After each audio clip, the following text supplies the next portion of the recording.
সেইটা কিন্তু গলা কেটে দিত, মানে ঘ্যাচাং ফু হয়ে যেত। মমতা বন্দ্যোপাধ্যায় মাঠে নেমেছে বলে এখন রোহিঙ্গাতে একটাও আমরা পাইনি, সেটা শুভেন্দু অধিকারী এখনো খুঁজে বেড়াচ্ছেন বোধহয় এদিক ওদিক করে।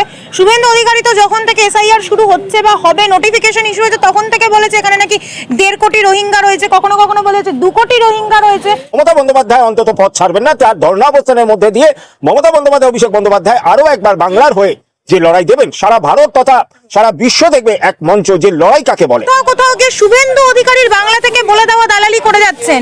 এখানকার বিরোধী দলনেতা মাননীয় শুভেন্দু অধিকারী মহাশয়, তিনি একটা রোহিঙ্গাইটিস রোগে ভুগছেন।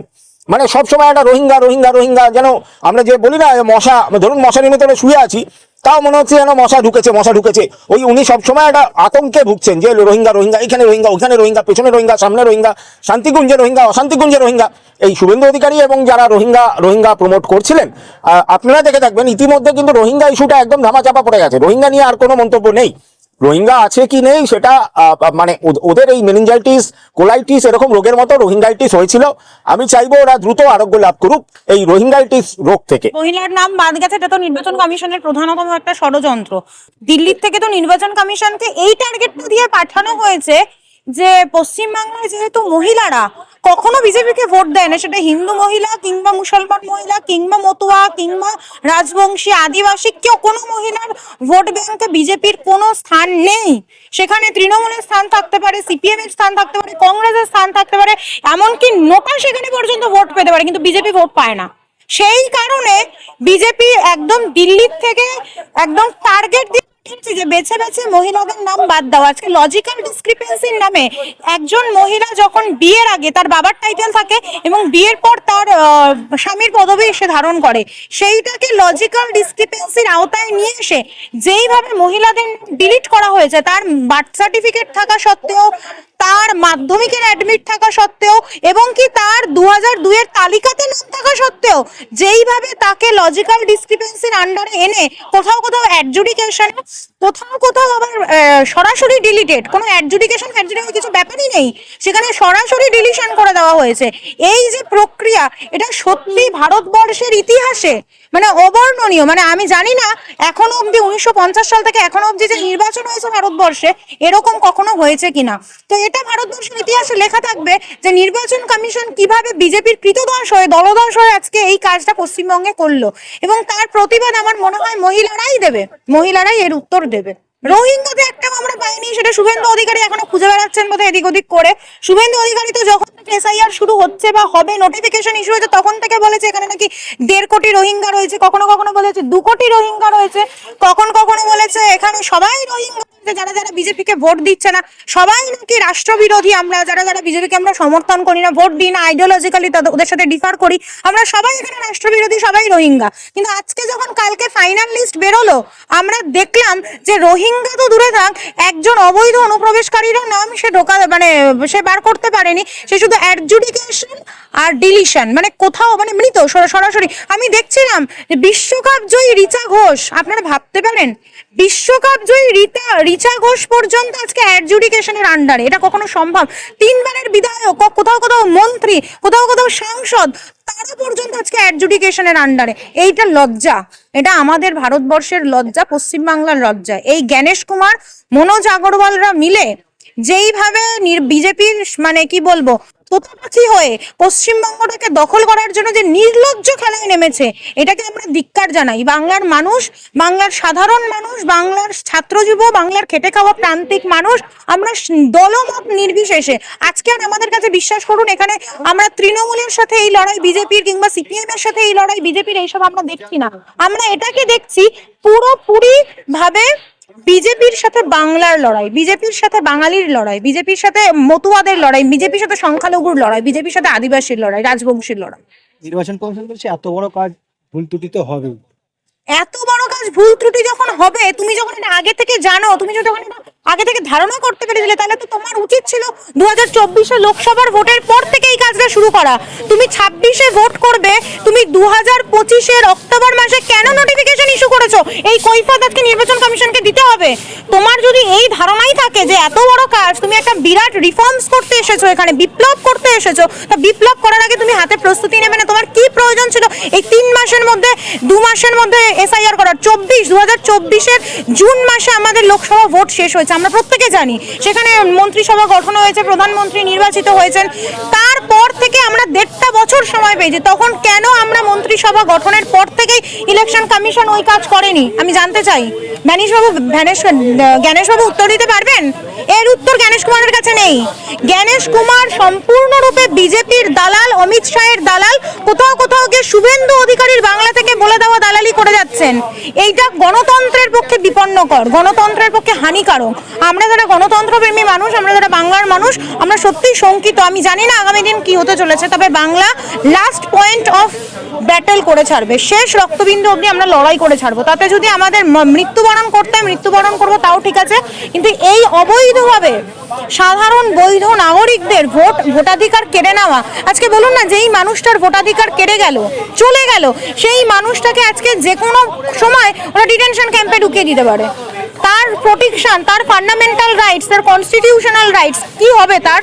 এগুলোর উত্তর কে দেবে? অমিত শাহ দেবেন? জ্ঞানেশবাবু দেবেন? নরেন্দ্র মোদী দেবেন? না শুভেন্দু অধিকারী দেবেন? নিজেকে বিরোধী দলনেতা বলে জাহির করছে। মনোজ আগরওয়াল তো বলছেন যে রোহিঙ্গা খোঁজা তাদের কাজ না। তাহলে ওদের বিজেপির লোকেরা কেন বলেছিল এখানে নাকি 1.5 কোটি রোহিঙ্গা রয়েছে? 1.5 কোটি রোহিঙ্গা বার করার জন্যই তো শুভেন্দু বলেছিল যে এখানে আমার এসআইআর করা প্রয়োজন। ও রোহিঙ্গাগুলোকে নাকি ঝেটিয়ে ঝেটিয়ে বিদায় করবে। তার রোহিঙ্গা খোঁজা যদি ওদের কাজ নয়, তাহলে এসআইআরটা করলো কেন?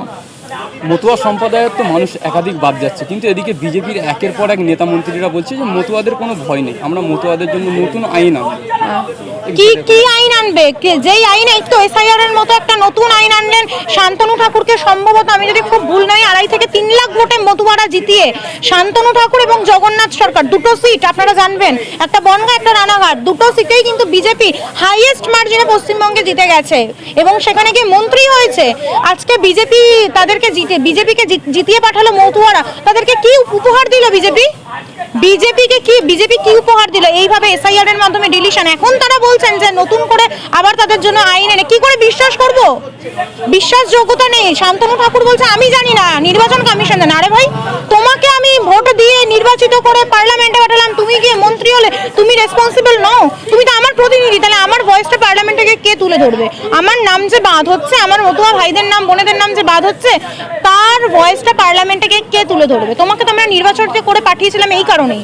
আজকে বিজেপি এই মতুয়াদের সাথে, আমরা প্রথম থেকে বলে এসেছি যে বিজেপি হিন্দু প্রেমী নয়, বিজেপি মুসলমান প্রেমী নয়, বিজেপি বাঙালি বিরোধী। বাঙালি যেই বাঙালিরা, আপনি আজকে বলুন না, শুভেন্দু অধিকারীর একটা স্টেটমেন্ট ছিল যে যদি এখান থেকে আমার 3 লাখ নাম বাদ যায় তো যাক, আমার কোনো অসুবিধা নেই, আমি 1.5 কোটি রোহিঙ্গাকে বের করে ছাড়বো। এটা তো শুভেন্দু অধিকারী স্টেটমেন্ট দিয়েছিল। তাহলে আজকে আমি শুভেন্দু অধিকারীর কাছে প্রশ্ন করছি, হাত পা নেড়ে ছুড়ে কিছু হবে না? শুভেন্দু অধিকারী সারাক্ষণ হাত পা নেড়ে আবল তাবল কথা বলতে ব্যস্ত থাকেন, কিন্তু শুভেন্দু অধিকারী কাজের কাজ কিছু করতে পারেনি পশ্চিমবাংলার জন্য। আজকে আপনি বলুন, আজকে 2021 থেকে 2026 একটা কনস্ট্রাকটিভ কাজ শুভেন্দু অধিকারী করেছে বিরোধী দলনেতা হিসেবে? একটা কনস্ট্রাকটিভ অপোজিশন লিডার হিসেবে কোনো একটা বিরোধিতা করে যোগ্য বিরোধী দলনেতার মতো কাজ করেছে? কিচ্ছু করতে পারেনি। তার কাজ, যোগ্য বিরোধী দলনেতার কাজ কি? দিল্লিতে গিয়ে বলা। যোগ্য বিরোধী দলনেতার কাজটা কি? দিল্লিতে গিয়ে বলা যে আমার বাংলার 100 দিনের কাজের টাকা বন্ধ করে দাও। যোগ্য বিরোধী দলনেতার কাজটা কি? বলা আমার বাংলার যারা আমাকে ভোট দিতে না তাদের নাম ভোটার তালিকা থেকে বাদ দিয়ে দাও। এটা বিরোধী দলনেতার কাজ? অতীতে আমরা অনেক বিরোধী দলনেতা দেখেছি, অতীতে আমরা অনেক মমতা বন্দ্যোপাধ্যায়কে বিরোধী নেত্রী হিসেবে দেখেছি। তিনি লড়াই করেছেন, সিপিএম এর সাথে তার প্রচন্ড পরিমাণে লড়াই হয়েছে। আমরা জানি 2002 সালে যখন মমতা ব্যানার্জি বিরোধী দলনেত্রী ছিলেন, তখনও তো এখানে এসআইআর হয়েছিল, তখন তো এইভাবে মানুষ ভোগান্তি হয়নি। অতীতে তার আগে জ্যোতি বসু বিরোধী দলনেতা ছিলেন আমাদের এখানকার, মানুষের তো এইরকম দুর্ভোগ হয়নি। তাহলে আজকে শুভেন্দু অধিকারী বিরোধী দলনেতা মানুষকে কেন এইরকম ভাবে তার দিল্লির সরকার আমাদের পশ্চিমবাংলার মানুষের উপর অত্যাচার করছে? তার কনস্টিটিউশনাল রাইট, তার ফান্ডামেন্টাল রাইট, তার সমস্ত ডেমোক্রেটিক রাইটস তারা কেড়ে নিচ্ছে। এর উত্তর শুভেন্দু অধিকারী, অমিত শাহ এবং নরেন্দ্র মোদী এবং সর্বাগ্রে জ্ঞানেশ কুমারকে দিতে হবে। সাধারণভাবে আমরা পশ্চিমবঙ্গে জানি 80% ভোট পড়ে, নর্মালি আমরা যদি অ্যাভারেজ দেখে থাকি পশ্চিমবঙ্গে ভোটদাতার অ্যাভারেজ হয় 80%। আমার ধারণা এবার যে বাঙালির পিঠ যেভাবে দেওয়ালে ঠেকিয়ে দিয়েছে এই প্রতিহিংসা পরায়ণ বিজেপি সরকার এবং তাদের তাবেদারি করা নির্যাতন কমিশন বা নির্বাচন কমিশন বা কৃতদাস কমিশন, এবার বাঙালি জবাব দেওয়ার জন্য এই 80% ভোট। আপনারা শুনেছেন একটু আগে দেশ বাঁচাও গণমঞ্চের যে সভা হয়েছে, তাতে প্রখ্যাত সাংবাদিক সুমন ভট্টাচার্য যে কথা তুলে ধরেছে, তার বাইরে আমার কিছু বলার নেই। যে 90% হারে যদি বাঙালি ভোট দেয়, বাঙালি যদি গণহারে প্রতিবাদ করে, তবে ঝামা ঘষে দেওয়া যাবে দিল্লির জমিদারদের মুখে। আগামী 6 তারিখ মানে শুক্রবার বাংলা তথা ভারত দক্ষিণ পূর্ব এশিয়ার জননেত্রী, আমি বলবো আন্তর্জাতিক খ্যাতিসম্পন্ন নেত্রী, যার বিভিন্ন প্রকল্প ইতিমধ্যে আন্তর্জাতিক মঞ্চে খ্যাতি লাভ করেছে, সেই মমতা বন্দ্যোপাধ্যায় মাঠে নামছেন। এর থেকে বল ভরসা বাঙালির কাছে আর হয় না। মমতা বন্দ্যোপাধ্যায় মাঠে নামছেন শুক্রবার, এবং এটা আপনারা জেনে রাখবেন যে মমতা বন্দ্যোপাধ্যায় সুপ্রিম কোর্টে অ্যাপিয়ার করেছিলেন, আর সেই জন্যই এই এত দূর না হলে কিন্তু এই যে যেটা এখন দেখা যাচ্ছে বিবেচনাধীন, সেইটা কিন্তু গলা কেটে দিত, মানে ঘ্যাচাংফু হয়ে যেত। মমতা বন্দ্যোপাধ্যায় মাঠে নেমেছে বলে এখন 60 লক্ষ বিবেচনাধীন দেখানো হচ্ছে, এবং যতক্ষণ না পর্যন্ত প্রত্যেক বৈধ ভোটারের নাম ভোটার লিস্টে অন্তর্ভুক্ত করে নির্বাচন কমিশন নির্বাচন ভোট ঘোষণা করবে, তার আগে পর্যন্ত মানে মমতা বন্দ্যোপাধ্যায় অন্তত পথ ছাড়বেন না। তার ধর্ণা অবস্থানের মধ্যে দিয়ে মমতা বন্দ্যোপাধ্যায়, অভিষেক বন্দ্যোপাধ্যায় আরো একবার বাংলার হয়ে যে লড়াই দেবেন, সারা ভারত তথা সারা বিশ্ব দেখবে এক মঞ্চ যে লড়াই কাকে বলে। দুর্জয় বাংলার সঙ্গে থাকার জন্য আপনাদের সকলকে অনেক অনেক ধন্যবাদ। আমাদের সাপোর্ট করার জন্য আমাদের চ্যানেলটি অবশ্যই সাবস্ক্রাইব করতে ভুলবেন না, এবং আপনার গুরুত্বপূর্ণ মতামত অবশ্যই কমেন্টের মাধ্যমে জানাবেন। আমাদের পাশে থাকার জন্য স্টার পাঠাতে পারেন বা আমাদের চ্যানেলের মেম্বারশিপ নিতে পারেন। ভিডিওটি যদি ভালো লেগে থাকে তাহলে অবশ্যই শেয়ার করবেন এবং বন্ধুবান্ধব এবং পরিচিত মানুষের মধ্যে ছড়িয়ে দেবেন, এবং এই বার্তাগুলি সকল মানুষের কাছে পৌঁছে দেবেন। সবাইকে অনেক অনেক ধন্যবাদ।